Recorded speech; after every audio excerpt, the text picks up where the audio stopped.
نور کا ٹکڑا نور کے ہاتھوں پہ آیا، پیغمبر کے ہاتھوں پہ علی کا آنا تھا، علی نے آنکھیں کھول دی، پیغمبر نے قصیدہ پڑھا۔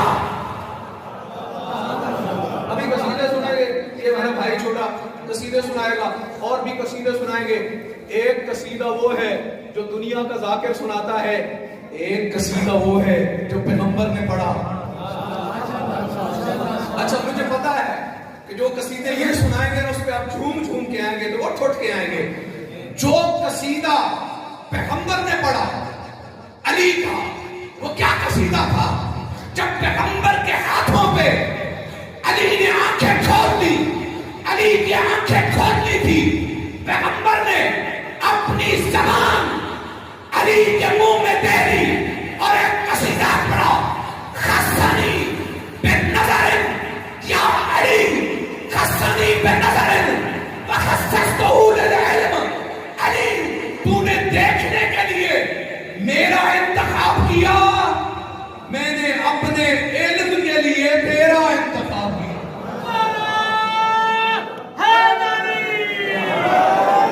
خصنی بالنظر، تو نے دیکھنے کے لیے، ایک نظر کے لیے کعبہ کو بھی دیکھ سکتا تھا، لیکن تو نے چہرے مصطفی کی زیارت کے لیے، دیکھنے کے لیے تو نے میرا انتخاب کیا۔ وخصصنی بالعلم، اور میں نے اپنے علم کے لیے تیرا انتخاب کیا۔ اور پیغمبر نے اپنی زبان علی کے منہ میں دے دی اور علی نے چوسنا شروع کر دی۔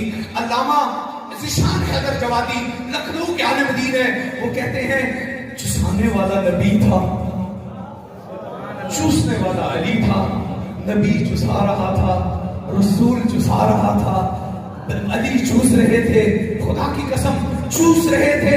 اور وہ کہتے ہیں بظاہر تو زبان چوسی، آپ تو سمجھ رہے تھے نا کہ زبان چوس رہے ہیں، وہ شاعر بھی بڑے تھے، وہ کہتے ہیں بظاہر تو زبان چوسی، پپا تیرے ابو طالب نے بظاہر تو زبان چوسی، پپا تیرے ابن طالب نے زبان دے دی محمد کو، زبان لے لی محمد سے۔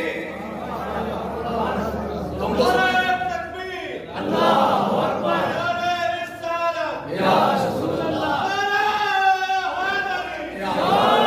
تم تو سمجھ رہے تھے کہ رسول چسا رہا ہے اور وہ چوس رہے ہیں، بظاہر تو زبان چوسی ابو طالب کے بیٹے نے، لیکن زبان دے دی محمد کو، زبان لے لی محمد سے۔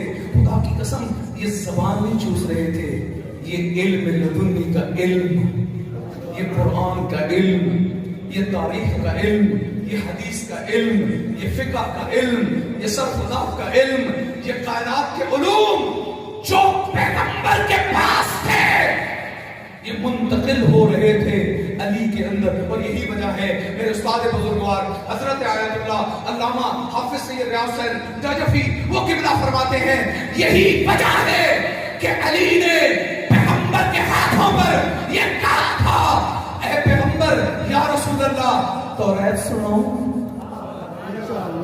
زبور سناؤ، انجیل سناؤ یا قرآن سناؤ؟ اور میرے استاد بزرگوار کہتے ہیں صرف یہ کہا نہیں، سورہ مومنون کی تلاوت شروع کر دی ہے۔ جو پیغمبر کے ہاتھوں پر قرآن کی تلاوت کر رہا ہو وہ کسی استاد کا محتاج نہیں ہے۔ پیغمبر کے ہاتھ یہ لعاب ہوتا کیا ہے؟ بڑا آخری بات، میرا ٹائم ختم ہو گیا، 2 منٹ رہ گئے۔ یہ لعاب ہوتا کیا؟ یہ میرا تھوڑا سا بڑھ جائے تو میں کیا کرتا ہوں؟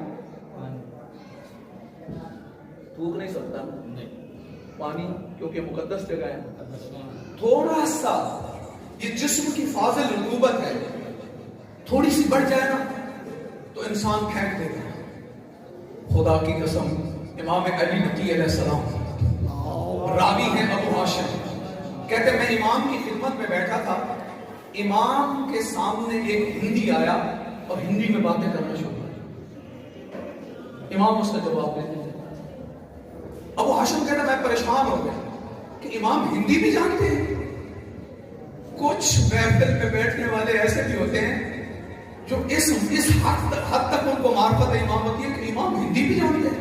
اب بےتاب ہو رہا تھا, پریشان ہو رہا تھا کہ یہ اٹھے اور میں پوچھوں کہ مولا آپ ہندی بھی جانتے ہیں. وہ اٹھا تو آگے بڑھ کے سامنے امام کے زانو بچھایا اور کہا مولا آپ ہندی میں جو بات دے رہے تھے کیا آپ ہندی بھی جانتے ہیں؟ تو امام نے فرمایا کہ کیا میں ہندی کا امام نہیں؟ امام تو جس قبلہ تشریف رکھتے ہیں ماشاءاللہ, امام تو جس کا بھی امام ہو, ہندی کا ہو, وہ انگریز کوئی مسلمان ہو جائے اس کا امام ہو, وہ عربی کا ہو, وہ فارسی کا ہو, پنجابی کا ہو, امام تو ہر زبان جانتا ہے. کیا آپ ہندی جانتے ہیں؟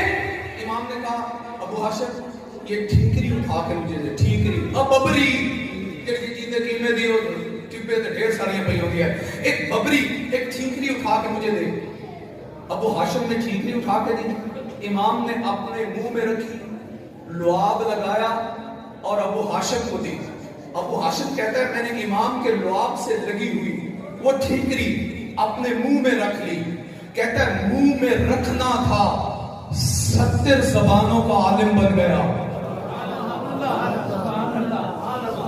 قبلہ منہ میں رکھنا تھا 70 زبانوں کا عالم بن گیا.